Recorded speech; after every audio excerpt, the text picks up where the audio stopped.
Well, let's talk about it. The biggest story to happen, the other day we had a big story with Jeff Hardy and we were covering it and things were happening as we were recording. And then the other day it just happened with this Vince McMahon news, and it's been kind of a downpour now of news about WWE and behind the scenes things going on. Things going on. As things going on that we don't know. It came out, as I said, not even 48 hours ago. The first story was that Vince McMahon was being investigated by the WWE Board of Directors for an improper relationship and subsequent payoff and NDA, non-disclosure agreement, being signed with a former employee who apparently was hired and then got an upgrade in the job and a raise, and then was given to John Laurinaitis as an assistant, and then left the company. She worked there for, 2 years. The first year she got $100,000 a year. Second year she got $200,000 a year, and her severance pay was $3 million. $3 million. Apparently that was a settlement for her to go away and not talk ill of anyone. And all I got to say is, if I ever pay anybody $3 million to not talk about me, you can be absolutely positive that I did whatever they said that I would do if I didn't pay them. So Vince being investigated by the board of directors for improper relationship with a former employee. Laurinaitis is involved also. The investigation is on. That's the first news we heard, right? The first news we heard was an article from the Wall Street Journal went up and it was posted on social media. And that was the first mention yesterday afternoon, that right after the close of the market, that the board is investigating the secret $3 million settlement that Vince McMahon paid a departing employee. And then there were other details in the article to the story. Well, and apparently, and we'll try to break all this down, but apparently that this agreement that was signed with the NDA barring discussion, she was hired as a paralegal in 2019. And like I said, was there for 2 years and then does it say whether she was let go or I want to leave? How much are you going to pay me to go quietly? Do we know what the arrangement there was? I'm not exactly sure. One of the things that really stuck out to a lot of people in this article in the Wall Street Journal was a quote here from the friend of the woman who took the payout, right? I don't know if that's the way to put it. The woman who got paid to leave WWE $3 million. And here's the quote. "My friend was so scared she quit after Vince McMahon and lawyer Jerry paid her millions of dollars to shut up." The initial email to the board said, referring to McMahon's longtime lawyer, Jerry McDivitt. But then the other one here was, there was a specific quote about the friend being passed to John Laurinaitis like a toy. Oh, yes. He is, John Laurinaitis is described in the Wall Street Journal article. Well, actually, because of his biography on the WWE website describes him as one of Mr. McMahon's most trusted associates. And the friend who sent the friend of the offended woman employee who sent an email to one of the board members that started this whole rock rolling down the hill said that, yes, that after she worked for Vince, that then, the email to the board, here's the quote, also alleged that Mr. McMahon gave her like a toy, unquote, to Mr. Laurinaitis to be his assistant. Apparently. And here's the thing, this was a couple of years ago. Vince is 76 now. He would have been 73. This woman is 41 years old, apparently. She was initially hired at the salary of $100,000, but it was increased to $200,000 after she began a sexual relationship with Vince, and then he gave her to Laurinaitis. And she worked for him for a while. And then the only thing, my friend was so scared she quit after Vince McMahon and lawyer Jerry paid her millions of dollars to shut up. If somebody I was working for paid me millions of dollars not to talk, I wouldn't quit. I'd stay there and see what else I could figure out to get paid to not talk about. But anyway, the directors apparently received a copy of the $3 million agreement from one of Mr. McMahon's lawyers on June 12th. It provided an upfront payment of $1 million with the remaining $2 million to be doled out over a period of 5 years. So, Vince and Mr. Laurinaitis, that was the initial story that came out. They're being investigated. They've already also, there's the board's 8 independent directors have retained New York-based law firm Simpson, Thatcher, and Bartlett. At least Les has got work to conduct the investigation.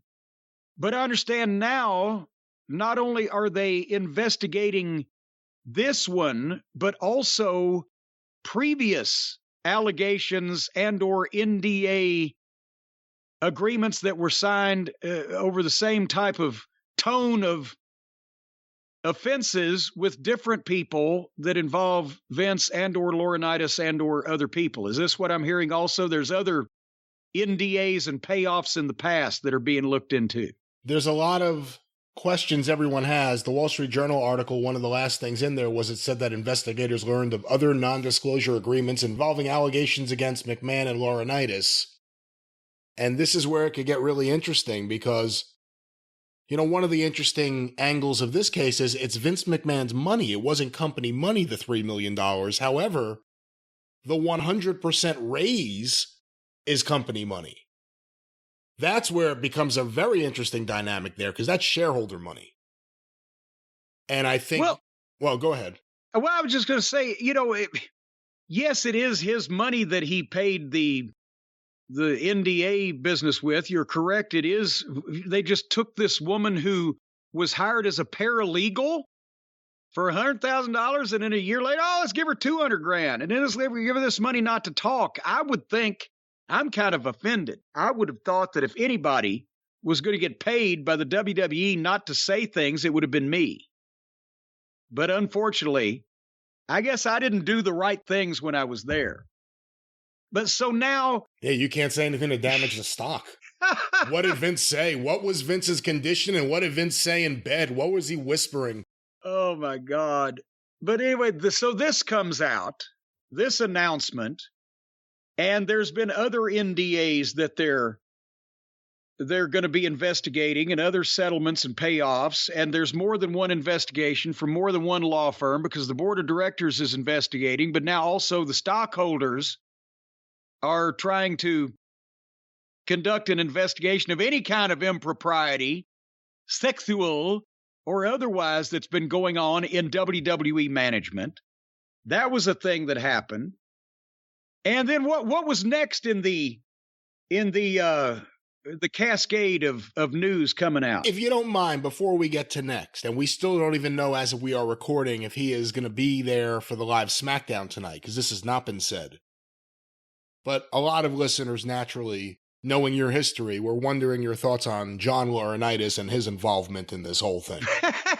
Well, the thing with Laurinaitis is, and I've heard this from his lips, it's a publicly traded company, Jim. A publicly traded company.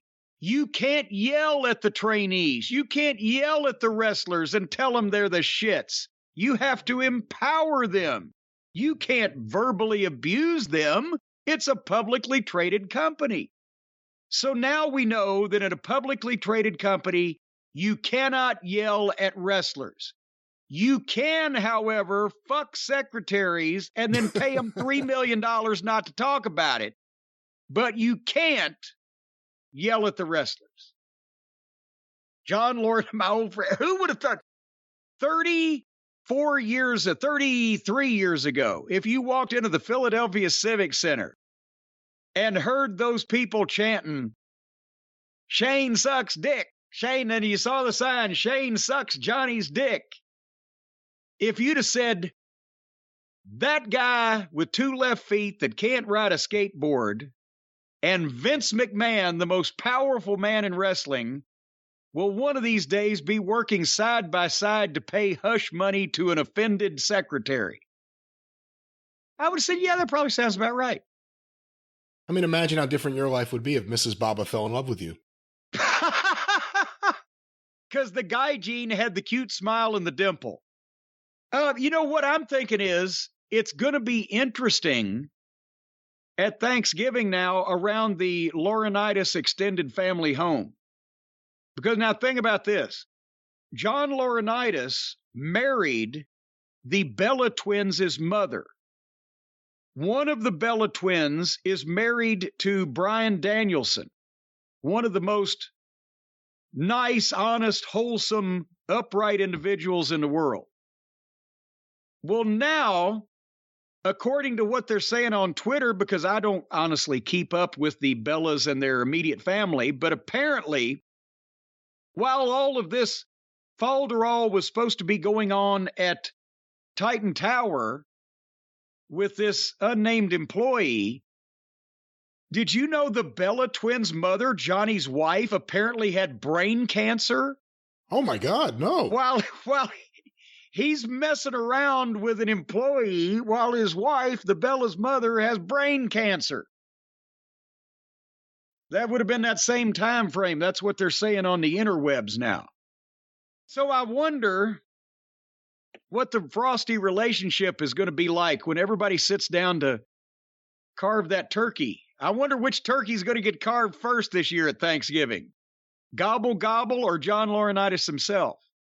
It also brings into question, makes you at least think about the idea that Laurinaitis, who had been cast away from talent relations, he was an agent. And all of a sudden, when Paul Levesque started losing power, John Laurinaitis is once again right there, Vince McMahon's left hand and Pritchard his right hand. in more ways than one, maybe. There's material in there somewhere. Which hand are you going to get, the left hand or the right hand? In terms of the timing, it is very interesting that all of a sudden Laurinaitis would rise back to this role that no one thought he should be in and no one thought he would ever rise back to having. And there he is. Vince McMahon knows he has people that he could trust enough to say, here's the paralegal I like to fuck, take her. Like, what? But one thing, and I'm going to talk about my experience with Vince in a second, but in all seriousness, I don't know which came first, whether Laurinaitis had we'll put you back in talent relations again because you know too much, or whether Vince just did that because he was bringing back everybody that he was comfortable with from 20 years ago when he had all his faculties, and these people were were the people that did exactly what he said. Bruce and laryngitis and whatever. But, and Kevin Dunn. I got to mention, a lot of people, the rumor went out that Kevin Dunn was being investigated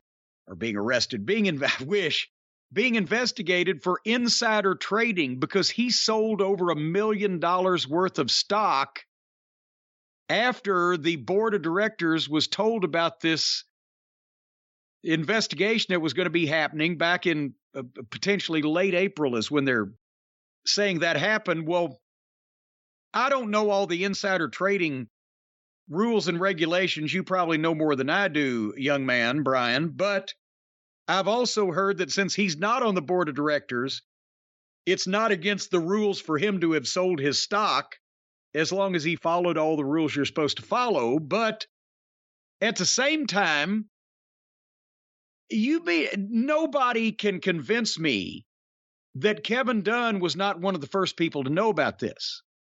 And I would have said Kevin Dunn before Laurinaitis, except Laurinaitis is involved. I think that's one thing that we can probably be confident of, is that Kevin Dunn would have liked to have, but it probably never has accosted any of at least the divas or maybe any of the female employees. I wouldn't think, my God, that would be like bestiality. Kevin Dunn mating with a human. However, he's devoured lots of wood. Lots of wood. How much wood could a woodchuck chuck? But here's the thing. Unless something has changed drastically, Kevin Dunn is the guy that Vince McMahon would talk to more than almost anybody else in the company, and more than almost anybody else in his own family.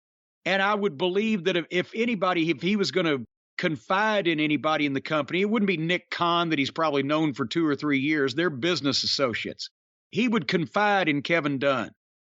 I would think before Laurinaitis, even Laurinaitis was already involved in this. So when Vince knew about this, if he told anybody, one of the first 2 or 3 people tops that he told was Kevin Dunn. He doesn't speak to Linda as often as he speaks to Kevin Dunn. He doesn't speak to Shane as often as he speaks to Kevin Dunn. And lately with Stephanie, I don't know about that. So there are very few people in that company that he will have a personal conversation with more often than Kevin Dunn. In terms of insider trading, even though he's not on the board of directors currently, he is an executive within the company. And you're right, he has the ability and the right to sell or trade stock at any time. Unless someone says, hey, we're not going to announce it yet to the public, but we're going to have a change at the top. Vince is going to have to step down. If you sell it after knowing that, if you sell it maybe even after knowing about the investigation, that actually does become a little tricky. It's not as simple as he's not on the board of directors, so there's no insider trading. You could be guilty of insider trading if you're not on the board of directors. Well, this is going to be like a Trump deal where I guarantee you that Vince, there's no email, there's nothing in writing that Vince told Kevin Dunn about this, but I guarantee you he knew about it. Hey, here's the other thing. Based on when Stephanie McMahon stepped down to take time away from the company, and since that time the company put out some disparaging comments about her, they hired people to replace her. Based on the timeline, and the fact that she's been on the board of directors, she would have known of the investigation when she stepped down. Yeah, well, she's still on the board of directors, is she not? She is, yeah. So she knew about that before she stepped down. Yes, she did, which paints that in a different and interesting light. Now, I've also heard the theory postulated here today on the internet that they disparaged Stephanie on the way out at Vince's behest because they didn't want to fuck with the stock price. And they thought if she left and there was something wrong with the company, and that's why she was leaving, then the stock price would suffer. So instead, they put out the word that she's taking a leave of absence. But really what it was they weren't happy with her work. So they put that story out so it wouldn't panic anybody. Well, now, not to jump ahead, but we're going to be finding out shortly in this dissertation that the person that they weren't happy with her work is now running the whole goddamn fiasco. But is she? So, but we'll but get to is that. she?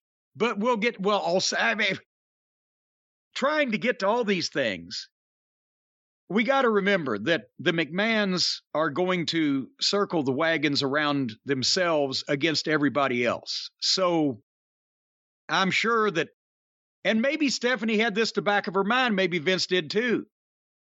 Let's let her step back so we can calm that down. But if this breaks and gets public because we can't stop it, then we can bring her back. And a lot of people said, well, why wouldn't it be Shane or somebody else? Because Stephanie's the one that's been there for years, regularly working in the business, making it her life. Without a McMahon of some description running the show, or at least in the chair, as they say, the stock price would have gone sideways. But now at least and it still, I'm sure is, but they can at least make the argument that there's still an experienced McMahon in charge of the situation, and she's been the face of the thing for some time now.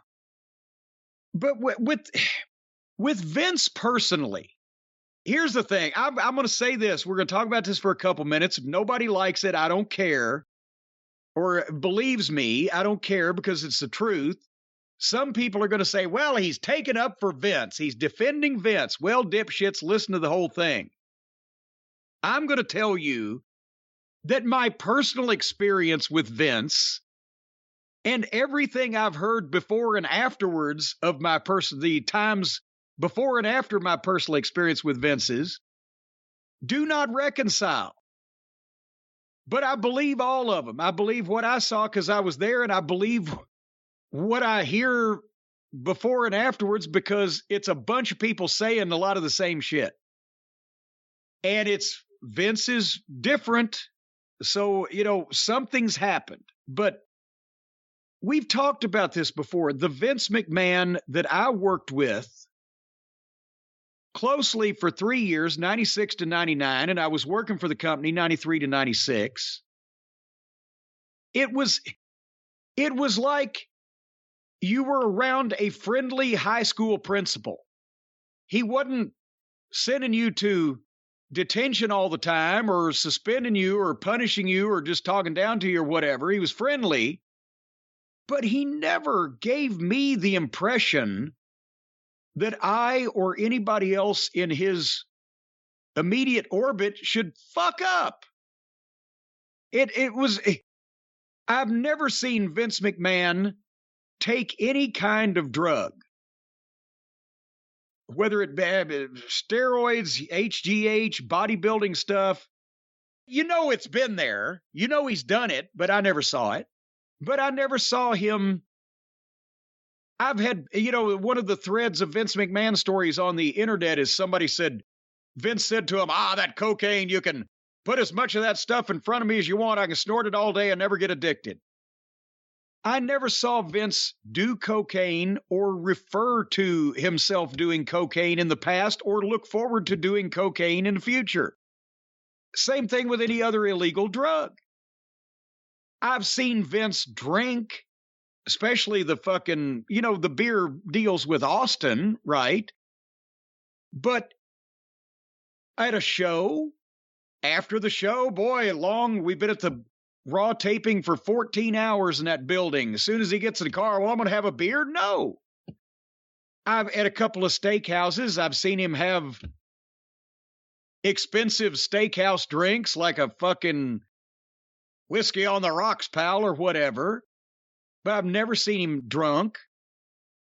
I was, not only in the office at the same time as Eddie wouldn't go to the office drunk, but I was in rental cars with him before shows, after shows, driving up till 2 a.m, staying at the same hotels. Yes, when we would get out of a TV taping, if we were staying in that town, didn't have a long drive, we'd get back to the hotel. Vince would go to the bar. On a lot of occasions, so would Pat, so would Bruce. I would go to my room and get a goddamn pizza. Or if room service was still open, I was looking for food. Bruce liked to drink beer, Pat liked to talk to people, and Vince was in between them. After 12 hours in a building, I wasn't going to go to the hotel bar. I wasn't going to talk to anybody else. I was tired. I wanted to eat and fucking turn the air conditioning up and watch TV in my underwear. But I never heard Bruce or anybody the next day, boy, you should have seen Vince. He was crocked last night. Or holy shit, Vince got out of hand. Never. You've heard stories from the 80s when he dared the Hart Foundation to give him their finish in a bar, and he did, or they did. I wasn't seeing that at that time. And with women or females or whatever, the talent roster, the girls, they weren't even divas then. They were just the girls. Again, he would make comments like any normal man. I've told the story. Him and Shitstain just were fixated on Sable. They thought Sable was the most beautiful, attractive woman in the world. I couldn't get it. Because to me, it's the personality. She had no personality. Nothing. She looked great in an 8x10 if you like plastic surgery. Not one lick of personality or oomph or talent or sexiness. But they loved her. And that's when Vince was the one said, boy, pal, can you imagine her in some white cotton panties? And then Shitstain would, and I'm like, what the white cotton? What about leather, crotchless with attached fishnets? What the fuck? If you're going to fantasize about something, at least pull out the main event shit. Don't be going over the fucking Sears catalog. Imagine if she was a paralegal. Oh. Yeah. But it wasn't even, it was guy stuff, but not even over the top guy stuff in private. I never saw him be or say anything inappropriate to any of the female employees or any of the female talent. And so that was, again, you heard the stories of the old days. Well, that was the old days, maybe, or whatever. I mean, he was wrapped up in, goddamn, pal, where's your suit and coat or your jacket and tie or whatever the fuck? If you tried to walk from the hotel next door to the arena and you were on his creative team, he didn't already have your tie on, he'd dress you down for that. This is a guy that's going to go out and fucking commit mayhem at the tanning salon, showing naked pictures of himself. That was reported years ago. That doesn't sound like the same guy to me, or all this other stuff. But that was my experience. And like I said, I never saw him impaired, never saw him intoxicated, never saw him inappropriate with people. And it wasn't even like behind closed doors, this shit we're going to talk about. There wasn't even anything there. But then I'm gone. I'm down here in Louisville for a couple or 3 years. And I hear now they've bought a plane. They've got their own plane. And now there are these charter flights. And then you hear the story of the plane ride from hell. Or you hear multiple stories from people who have been there on the writing team or worked in the office of private meetings that he was having on the plane with some of the divas. And Laurinaitis would be there to watch the door from the outside. I've had people actually, Laurinaitis was standing there at the foot of the fucking stairs so nobody could get on the plane while Vince had his meeting with whoever. And I'm, what? And to go back to what we said before, Stephanie and Triple H, as they got more power, Laurinaitis disappeared, and all of a sudden when they lost power, Vince got Laurinaitis right back in place. But I'm just saying, as you know, I hear the stories and from people that you never know what people are going to come up with, but they've got no reason to just blurt these things out and make them up, and they're so detailed. And when we heard the deal with the tanning salon woman in Florida, I'm like, what the fuck? That sounds like, it doesn't sound like Vince. It sounds like some lonely weirdo with no money out somewhere. I've never seen him act like that. But was it the publicly traded company business, the stock scam? He became a billionaire. Now I've got my own airplane. Linda's gone. Linda's doing her own thing, living somewhere else, running for Senate. Because when I was going to that's another thing. Linda was home every morning. When I showed up at Wednesdays to write at Vince's, she was leaving to go to the office. And she'd come in about 6 or 6:30. We'd still be there. And then she would sometimes actually be the way that we got sprung. She'd say, well, we got to have dinner. We got to do something or whatever. All right, guys, go ahead and leave now. But, when they, moved apart or whatever, when he got all this money, was this the change? Is he suddenly, 20 years old again? He's a college kid. He's doing all this shit. But it's not the person that I dealt with on a regular basis for quite some time, but at the same time, I have no reason to doubt most of the stories because they come from reliable sources and or they're so detailed. So I don't know what happened to cause him to decide that he should all of a sudden be acting like this, but he wasn't doing it in the 90s. I don't know about the 80s or the thousands, but he wasn't doing it in the 90s. And again, look at where it's happening. It's happening at work. Work right now is different than it was in the past. Maybe it wasn't as easy to just do, well, I shouldn't say that. He was having an affair with Emily Feinberg, his assistant, years ago. So that's not even the case. Yeah. But at the same time, that was before. That was before the trial. That was before I got there. Yeah. Maybe he, was scared straight and reformed a little bit for a while. And then I missed seeing the fun-loving Vince. Were you there when the Playboy interview came out where he was bragging about cheating on Linda in the past and how he had to beg for forgiveness? No, that was early 2000s, wasn't it? Wasn't that about the time that they went public? Maybe. I think that was right. I was gone the summer of '99, and then shit started getting complicated. Here's the other thing, just to throw this out there. But you're talking about how people could change between when you knew him and now in his 70s as it relates to money and the level of money and, of course, personal relationships. But we're also leaving out the idea that here's a guy who, from the time you first met him, after that point, how many undiagnosed concussions did he have? All of a sudden, he starts taking bumps in his life at that point? Getting hit with chairs. He wouldn't sell anything. I'm not talking in the ring. He'll sell something for the show, but he wouldn't tell other people, I'm hurt, I'm injured, I've done something wrong. Unless, when he tore his quads and couldn't stand up, that was a good little hint. But he wouldn't put anything over like something's the matter with me. But again, to talk about things that we hear from reliable people, people who are in the room, people who have no reason to lie, reliable people. We've heard stories going back several years about Vince McMahon being forgetful, having memory issues, immediately forgetting what he just said to someone. In some cases, not recognizing who people are, but that may have been something else. But that's the other thing I've always thought about, where if we're hearing these stories, if we're hearing them, and other people are, I promise you, ladies and gentlemen, every single wrestling journalist and pseudo-wrestling journalist has heard these stories from someone if they're talking to anyone in that company.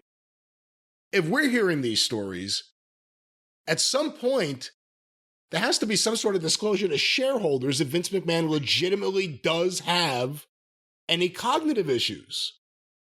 And has he been tested for that? And that's what I'm thinking. What would be the biggest thing that would cause, again, I'm just opining, thinking out loud. What would be the biggest thing to cause them to freak out and want an NDA? That would, I think, be the most embarrassing thing. That would be the most hurtful thing to the company. Because otherwise, what's it going to be? He likes to fuck dogs? I mean, what else could it really be? He just holds their head. No, that's the thing. It's not like that Vince can be accused of a lot of shit he hadn't been accused of before, and he usually doesn't care, and he'll just fight back. But in this, somebody that was intimately close to him over the last few years may have some, insight into whether or not Vince is there or not, like he used to be. And that could affect, because they're all worried about the stock price and business. And it's the richer people get, the more money means to them, because the more they want and the more they've got to protect it for whatever reason. And so maybe that was, I don't care what people think about me, or I'm cheating on my estranged wife, or me and Laurinaitis have something going on where we're doing these things, but goddamn, we don't want anything to happen to the stock price. I don't know. But it's not, I don't know that Vince's behavior in this respect is symbolic or indicative of Alzheimer's or post-concussion syndrome or just being almost 80 years old, or whether it's just a continuation of Vince has always, he's like an intelligent, well-spoken Donald Trump in a lot of ways. He thinks that he can do anything and everything, that he can get away with. I mean, we talked about, did he start doing these things because he got his own plane? When you think about it, the stories we've all told, he acted like he had a part to play in it when he was flying Delta. If the goddamn pilot didn't like or didn't have an answer that he liked, he would press for another one or go to argue with the guy or whatever. So I could imagine if they acted that way on Delta, what he acted like when he owns the fucking thing. But I think a lot of it is Vince has always thought that he can do anything that he wants to do and the rules don't apply. And to be honest, he's gotten away with it and created a situation where for the majority of his life, that's been the case. He's been the boss. It was his kingdom. Before this publicly traded business, he could do anything he wanted, say anything he wanted. They would make it so. Even with this, look at the way the stock is set up. Well, he's in complete control.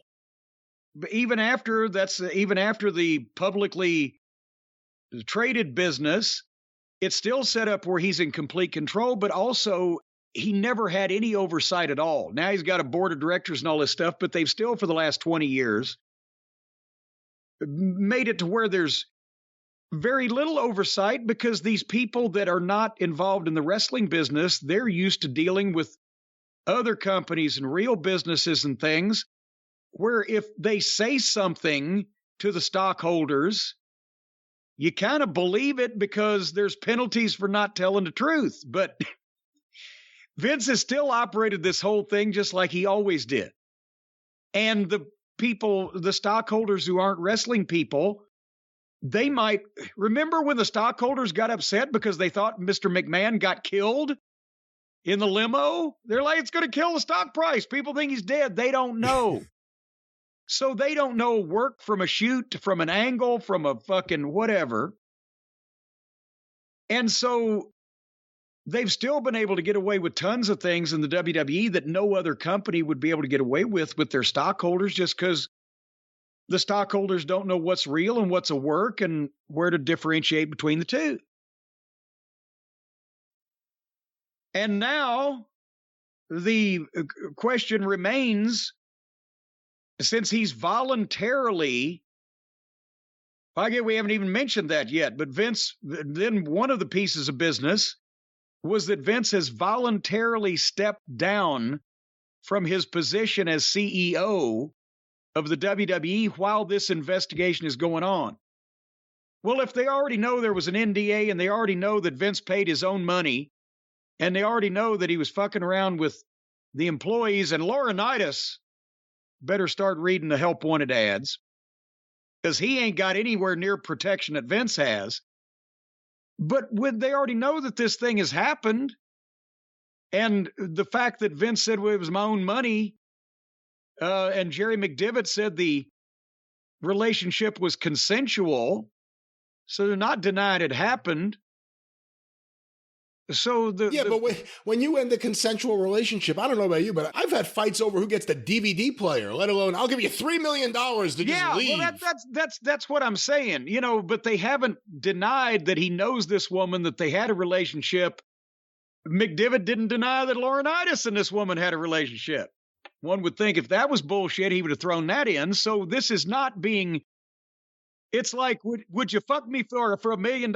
Yes. Would you fuck me for $1? No. What do you think I am? Well, we've already established that. We're just haggling over price. We've already established that Laurinaitis and Vince both did these things. The question is whether they were of sufficient illegality or against the rules of Hoyle to cause Vince to be kicked out of his own company, in which case all of the stockholders and everybody else are going to have a rude awakening because they're going to lose a lot more money than if he was just dipping his fucking pen in company ink, as they say. Well, I have a few things here for you, Jim. One. Well, I've got a couple of things for you, too. Well, thank you very much. WWE got in touch with talent, and they issued a message saying that the Wall Street Journal has published a report about WWE with allegations that we and our board of directors take seriously. We are cooperating fully with the investigation. In the meantime, it's business as usual. Vince will be at TV this Friday. And here is the official statement from WWE's board of directors.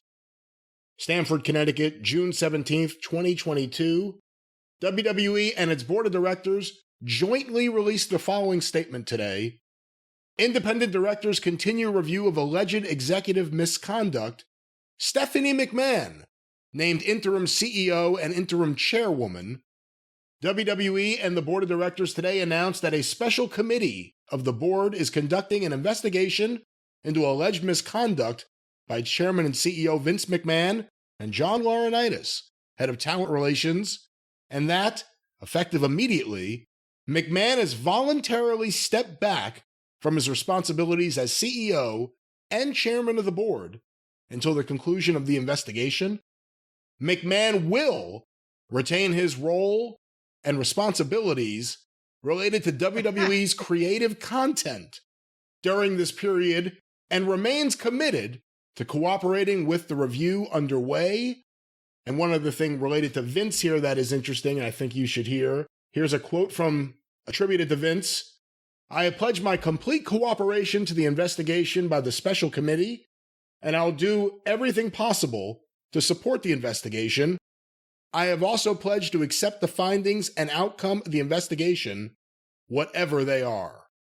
Vince McMahon didn't write that. I've never heard him say I've pledged my full cooperation to and he's never been willing to accept the findings, whatever they may be, if they're against the findings that he wanted to found. But so, again, Stephanie, we talked about that earlier when she stepped away. She knew what was going on. But now at least that will placate. The stock is down right now as we talk, what, $3 or $4 a share. That will placate people from having a complete meltdown over that there's no McMahon running the WWE for the first time in history. And she's the one that's most experienced with that. But at some point, there is going to be, and we've talked about this, if anything happened to Vince, if he actually did pass on or got hit by a truck or whatever, there'd be incredible double knockouts in the office over who was going to be in charge and who was going to run this and that and the other thing.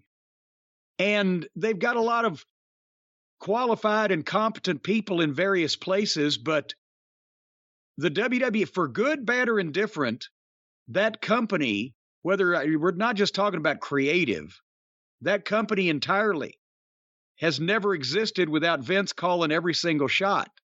And I don't know what it'll look like if he's not.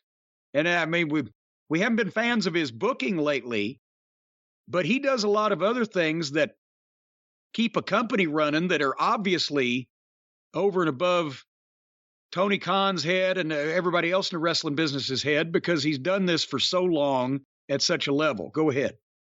With what you said before, what do you think is going to placate the shareholders more? Stephanie being the replacement as interim CEO and chairwoman, or Vince running creative? Well, and that's something else that they have to, to say, because they have their own narrative. The company's own narrative is that the straw that stirs the drink, the thing that makes this whole thing run, is Vince McMahon's incredible and innate mastery of the wrestling business and how he makes stars.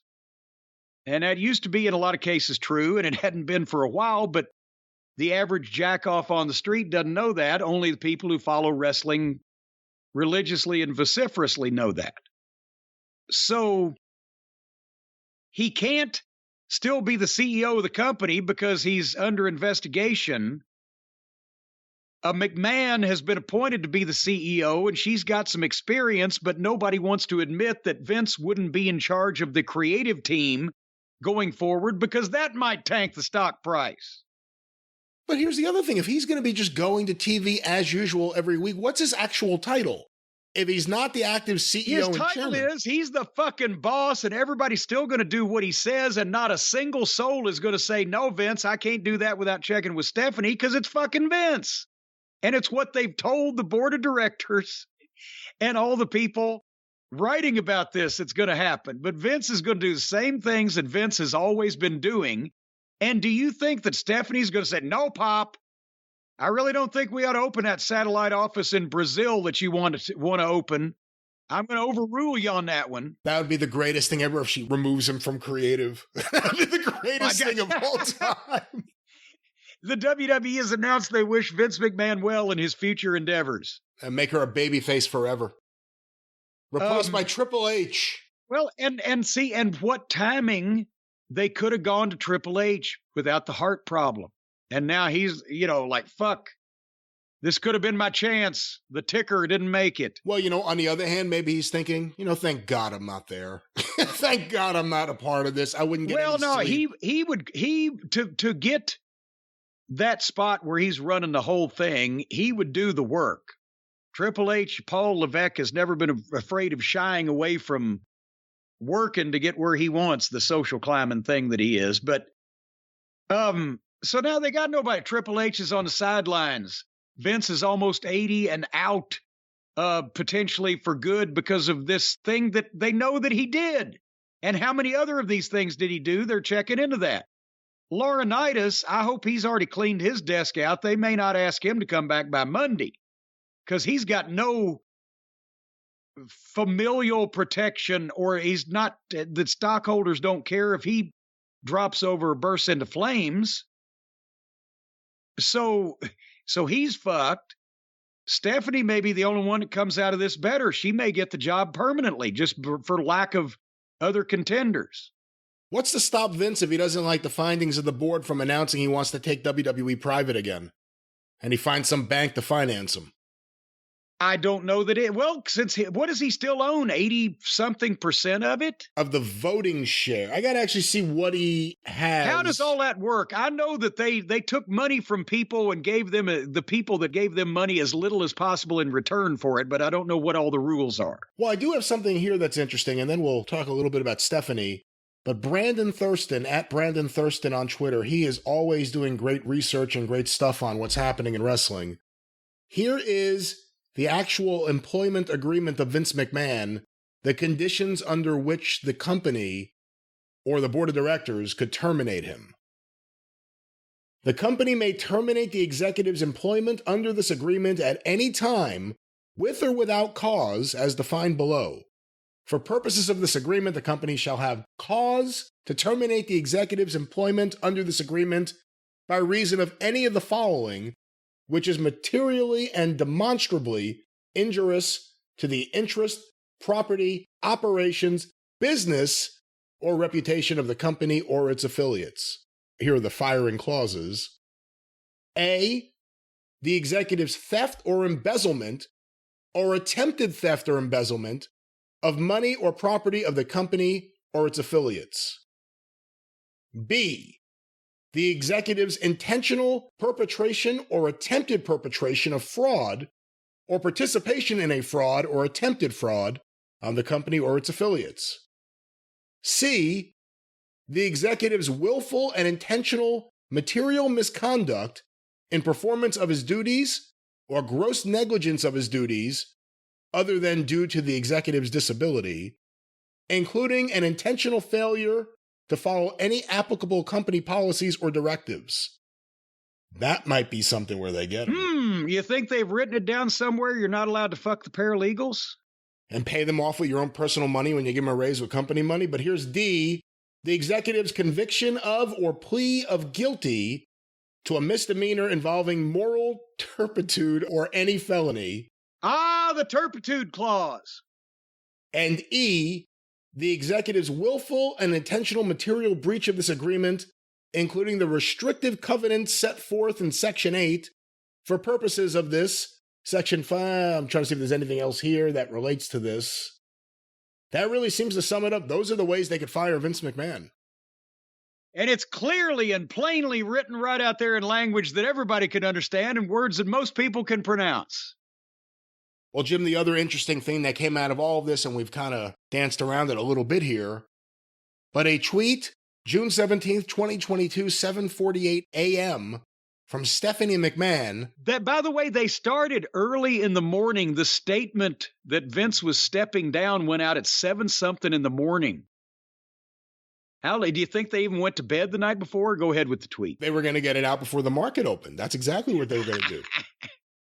Until the conclusion of the investigation into recent allegations, I am honored to assume the role of interim chairwoman and CEO. I love WWE and all it continues to do to entertain billions around the world. Also, Andre the Giant was my best friend as a child. He used to pick me up in his hand, and I would kiss him on the cheek. Like Thumbelina. And then he would dip me in wine. But that part wasn't in the statement. I may have ad-libbed some of it. Some of it. I mean, do you think, does Stephanie end up with this thing permanently? Because then, I wonder, would Nick Khan think about that? Because does Khan want to run the thing, or does Khan just want to sell the thing? Who wants to buy the thing if this is the drama going on? What are you buying? Well, and now Nick Khan's probably thinking, oh shit, I had to get into business with these wrestling people. Because somebody's always fucking somebody. But Stephanie, she's a McMahon and she's younger and she's experienced. And maybe they'll say, well, since the old chairman and his, old assistants were committing sexual impropriety, maybe we put a woman in charge. That'll eliminate that problem. Until we find out about the pool boy up there in New Hampshire. But nevertheless, I mean, Stephanie's been head of creative and has never been universally praised for that. Stephanie's done a lot of things in the company, but does anybody want to follow Stephanie into battle like they did Vince back in the old days? I mean, how do they feel about the two of them these days? When I was there, it was, oh yeah, Vince is General Patton and there's his cute little daughter. Does anybody take Stephanie seriously these days up there now after the last 20 years or whatever? I think there's people that prefer her to some of the people that Vince has been surrounding himself with. That's for sure. You think Vince is going to show up on SmackDown with a neck brace? Well, and that's the thing. That's the last statement that we heard that has come out is that Vince McMahon will appear tonight as we speak. It's Friday. In just a few hours at 8 o'clock Eastern on SmackDown. And did they phrase it some way that it's going to be Mr. McMahon? He's going to appear in character? Was that some yeah, I have it here. Description of it? Alex Sherman, CNBC media and tech reporter, tweeted out, new from CNBC, Vince McMahon will speak tonight on SmackDown, and this is all in caps, in character, as Mr. McMahon to address his temporary absence. Could be a big ratings night for WWE. McMahon has torn up the script for SmackDown, which was written last night, I'm told. Oh, God. Here we go. So again, and they never miss an opportunity to let everybody know how fucking pre-planned, choreographed, fake, phony, and scripted this stuff is. But tonight, Brian, here's Mr. McMahon coming on to address a real-life happening. You know what Vince McMahon's going to say tonight on SmackDown, don't you? What's that? He's going to say, I didn't screw the secretary screwed the secretary. Will you stop it? That's what it worked the last time. That's how he got to be publicly traded. Unlike this poor paralegal who was apparently privately traded. Wait a minute, hold on. We didn't need this. No. That's the last thing this segment needed. Do you remember how David Letterman dealt with, it wasn't even accusations, the stories about him sleeping with assistants and different people behind the scenes of The Late Show? Yes, he came out and he said, you know what? I did it and I'm a piece of shit and I shouldn't have done it. Well, he came out and he said, I did it. And people were so disarmed by that, they started laughing along with him as he was talking about just cheating on his wife with various people in the office. That's what Vince is going to come out and do. Everyone's been talking about what I'm doing. It's true. I'm fucking them all. Why do you think we have a women's division? I'm horny. Come on, the guy's in his 70s. He's on the gas. He's had concussions. He said billions of dollars. I don't know how much cash he has, but he's got a lot of money. This is going to get worse, not better. That's one reason why you would think that he wouldn't have to go through all this. Why is he fucking a paralegal? He's got enough money to hire He has no social life. He has no social life. You don't need social lives to hire hookers. That's another good thing about hookers. They don't care about going out and seeing a movie. How much of this relationship do you think was in the office? Is he going to bring a hooker to the office? Hooker for every hooker he hires. Oh, come on. Every day, a new hooker and a new hooker for the hooker. Every day for the next 5 years and not run short of pocket change. So why is he fucking the employees? That's a question. I don't understand that. Keep business and personal separate. For heaven's sake. White cotton panties. That's what led to his downfall. This is going to be interesting. I mean, the idea there are other NDAs, and that's only who has signed an NDA. So we don't know what other stories could possibly be out there. You know, some people are thinking, and again, we've heard stories from different writers and different people who are on that plane about private meetings with certain divas at the time. But who knows what else is going to come out about what's going on in the office. Forget about the wrestlers or any of the talent. There could be some of that. Especially Laurinaitis is the one recruiting people that he finds attractive. But then what's going on in that office? That's where it becomes a whole different thing. And that's where shareholders see things differently than wacky wrestlers doing wacky things. Then it's executives misbehaving with my money. Well, and honestly, I mean, this has been brought up to me a time or two over the last 25 or 30 years, that normal people outside the wrestling business, and I'm not just talking about sexual escapades or whatever, but normal people outside the wrestling business hear what is an everyday occurrence or a normal thing to say or do or to have happen in a wrestling promotion or a wrestling company or wrestling office, locker room, whatever. And they're just gobsmacked, just appalled, just their heads explode. And whereas it's just like, with us, because we've lived it for 40 years, it's just like telling a fucking little amusing story about going to Kroger or whatever. But for normal people who have not been in this world, it's, oh my God. You know, earlier in the show, yeah, the letter from Lance, Jackie passed us by, and then 8 miles down the road, we see him hitchhiking naked for a laugh. He used to have naked midgets in the trunk of his car. When he'd go through a toll booth, he'd hit the button and the trunk would come up, and there the naked midgets would wave at the toll, just to, you know, entertain yourself. But normal people think all of this behavior, whether it's harmful or not, is bizarre. And so if they just hear some of the just regular shit that goes on in the office or the locker room that doesn't bother anybody and nobody's bothered by it, that would be a whole goddamn congressional investigation. And actually, as we are recording, it's 5 p.m. here in the East. Oh, boy. I have CNN on TV in the background on one of the monitors here, and they just queued up a Vince McMahon story, and we've seen Dave Meltzer said he's going to be on, so... Oh, God. Again, here's the thing. CNN's covering this at 5 p.m. I was about to say, I laugh when people knock CNN as not real news. And, oh, watch Fox. Yeah, sure, right. But... there's a lot going on in the world between the January 6th commission on the insurrection and the war in Ukraine and fucking inflation and goddamn price of gas and whatever, that we really need to hear about Vince McMahon getting his dick wet in the fucking steno pool, and Uncle Dave is going to go on there and say, 17 times to talk about it.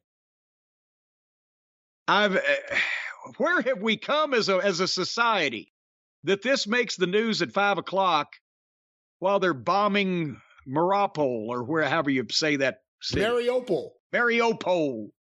Well, you take your pole and I'll take my pole, and we'll take a few rings around the maypole. So obviously we're going to return and wrap things up tomorrow morning after SmackDown.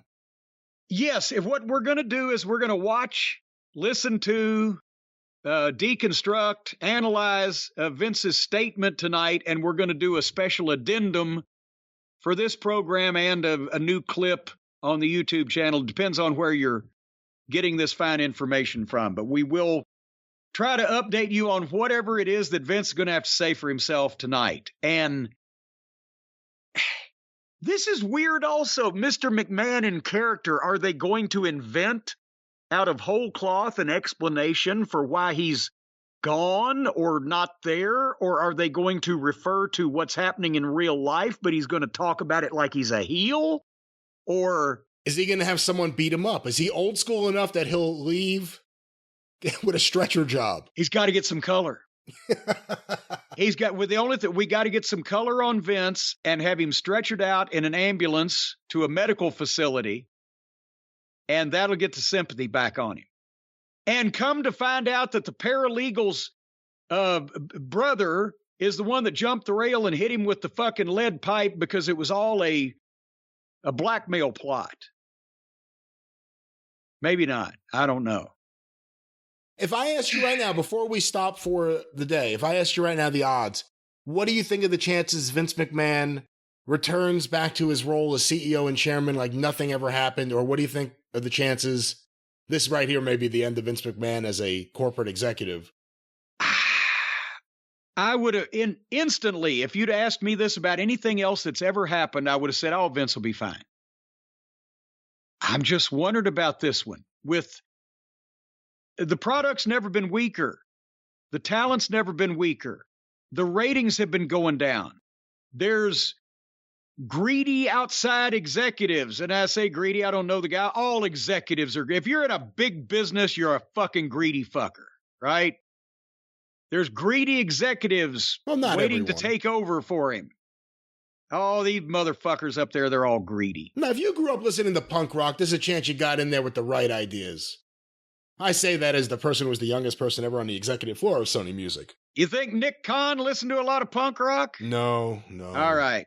So there's greedy executives in there trying to move him out of the way, sell the company to Disney or Apple or Peaches or Pears or Nectarines or whatever the newest company is, make a bunch of money. Vince is almost 80. The way that the worm has turned about, he didn't abuse anybody. Remember, abuse me like that. I'd have let him fuck me for $3 million. She gets a $100,000 a year job at a place she's never worked. Then she gets raised after a year to $200,000. She works there another year. She only has to fuck Vince and Laurinaitis and gets $3 million. That's $1.5 million apiece. Laurinaitis is younger, but at least Vince is somebody. Fuck me like that. But no, he didn't abuse anybody. He paid her quite well for her services, and nothing was illegal except for the potential of paying her with company money. But, so I mean, if you think about all the things that Vince has been accused of, whether they were real or imagined or some element of both, this is one of the least offensive and least illegal. He didn't carry a briefcase full of allegedly cash into a DA's office in small town Pennsylvania to cover up a murder. Well, we don't know if he did or didn't do that. In general, we're saying no. I'm saying this story does not compare to that. So the other things the point is, I'll wrap this up. You asked me, is this the end of Little Rico? Is this the end of Vince? This is not as bad or egregious or illegal or whatever as any of the number of things that he's been accused of or admitted to doing in the past. And he was on trial for steroid fucking racketeering, whatever, from the federal government at one point. He beat all that stuff. We don't know what this is, a $3 million hush money payment for someone that he treated great and didn't abuse in any way? I'm just saying he's been accused of worse so far from what the accusations are. He's been accused of worse and has admitted to worse, but because of the change in society and the change in his own company and a lot of the people that he's opened the door to let in there, they may be ready to the time is right. The old man, we can get him now.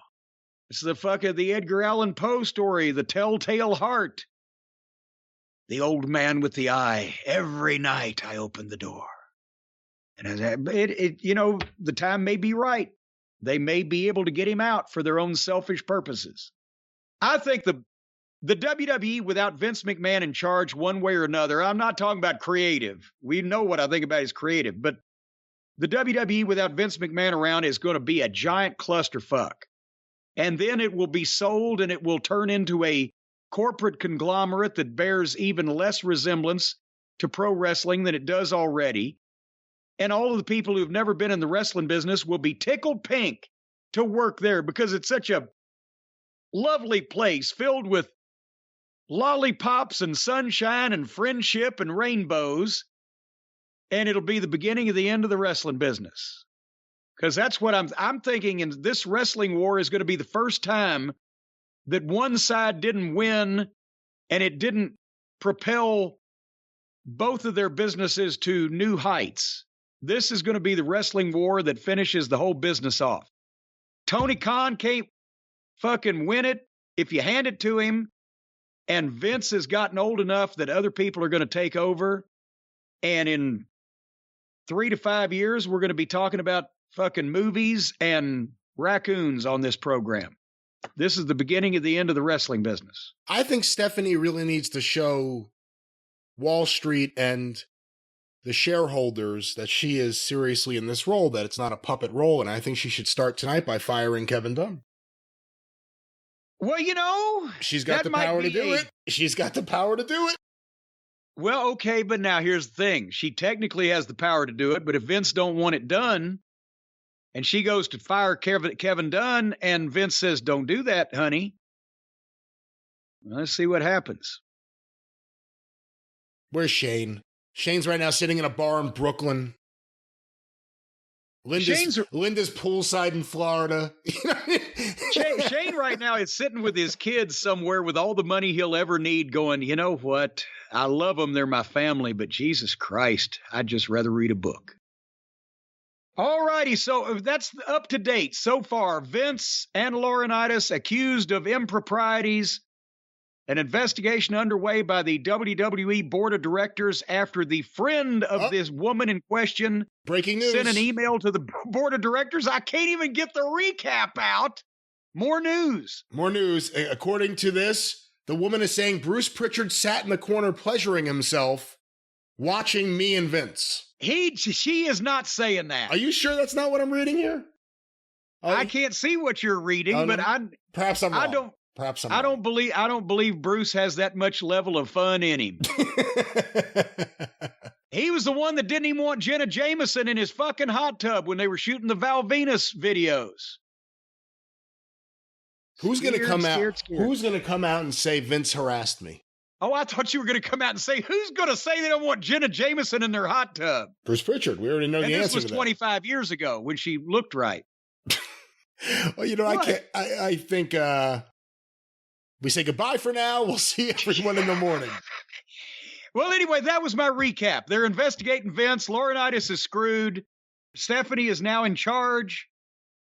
Vince will be on SmackDown tonight as Mr. McMahon, and we'll put an addendum on this thing with whatever he has to say about that once we see it. And suddenly there's a shot that WWE will be run by Rhodeses and Jarretts. Look at this.